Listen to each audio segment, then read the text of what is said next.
Hello, Eric. Thank you for your transparency with what's going on in your mind about 2020.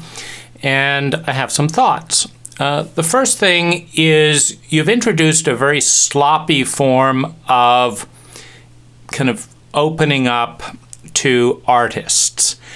And this is a crisis that I've kind of worked with a lot, because when I advertise for a virtual assistant or a personal assistant or a house cleaner, I'm deluged with like 100 ads, none of which are telling me what I need to know. And so what I've developed is using Jotform, which is a free Jotform thing, and often a video like this. I narrow it down in such a way that the ad is self-fulfilling. What I mean by that is, rather than have 100 people replying, if I set the form up, I get one, maybe two people, maybe three replying, and any one of them are decent for the job. And so the ritual is one of embodying the experience in the application. And this is key for time saving and also compatibility. So I'm very picky, so I make the form very picky. And notice, and I set it so that only someone who does everything on the form can click submit. And so that tells me instantly that the person is detail-oriented, which is what I'm asking for, but everyone's going to say that. But this form is going to reduce 95 replies down to 1, 2, or 3 replies. So I ask for, I set up the form for compatibility and ranking in 1 to 10 scales, etc. And then the final interview is just do it. Do something for a day and see how well you do. And if you do well for the day, you're on indefinitely, and if not, you're not.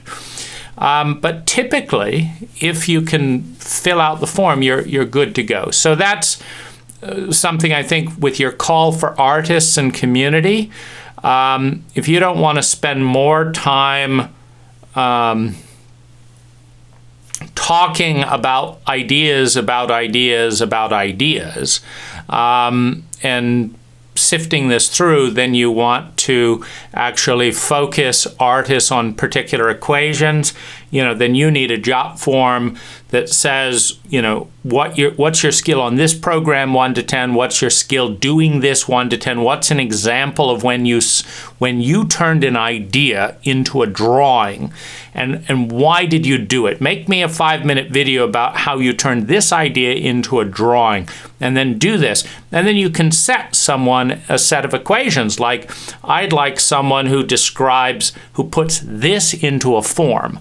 Now, the other thing I would just mention is that this long-form diversity trend in media can go much further than it's currently being presented. And I'll give you an example of this, which I'm kind of working on in the background, which is something like WeVideo.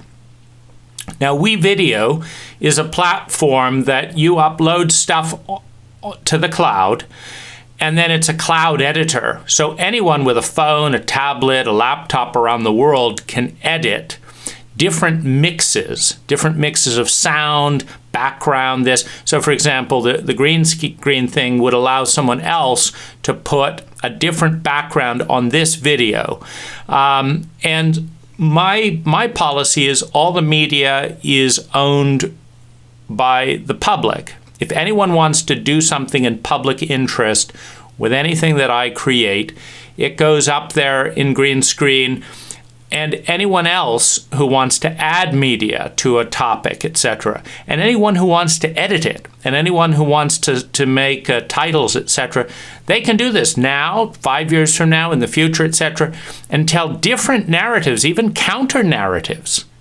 You could have some person taking all my clips to point out all my mistakes, and someone else taking all my clips to point out my genius, and someone else taking clips to focus in on bits on trauma, and someone else, talking about who knows. And they could all be useful. And so if you put up some of your stuff, in that format, let artists and editors and stuff do what they want with it. And they can use it and develop the idea. Someone could animate a drawing someone else paints, that kind of thing. So that's on that bit.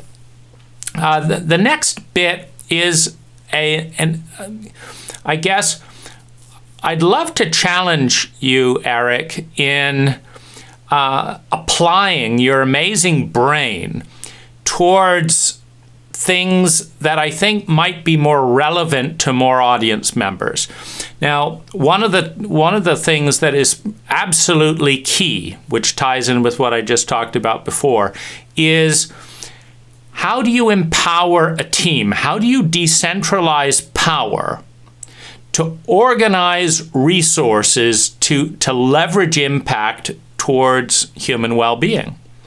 And this gets back to intelligence. I've thought about it, and I cannot come up with a better rendition of intelligence, as intelligence can be measured by the efficiency with which consciousness organizes time, money, natural resources, in short, energy, organizes energy to create sustainable human well-being. So if one person can turn $1 into tree and an hour into sustainable well-being for 1 million people, they are 1 million times more intelligent than someone else who can take those same resources and turn them into an average experience for one human being for an hour that quickly fades. And so, I'm interested in, I guess, making the connection between more of what you're doing and not doing. The silence is, of course, being as loud as the activity, relative to human well-being.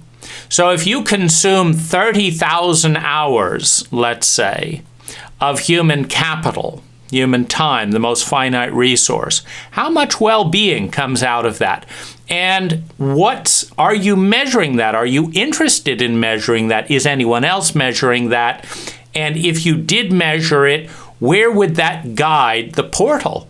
Surely to a place more intelligent than it would otherwise be guided. And it would be fun to just poke around in that terrain. If you'd ever like to be asked lots of, questions, etc., that I've never been asked in my entire life, but I think are very intelligent questions. Going back to your pattern of measuring what's not talked about. When you discover that some of the most fascinating questions in psychic history are never being asked. It's not just that you haven't been asked them this week or this year or by men, but have never been asked by another human being. And quests beginning with great questions. Why are large terrains of the psyche just it's kind of beyond taboo? They're not even being recognized that they're not being recognized. And so it would be fun at some point to connect with you in that domain.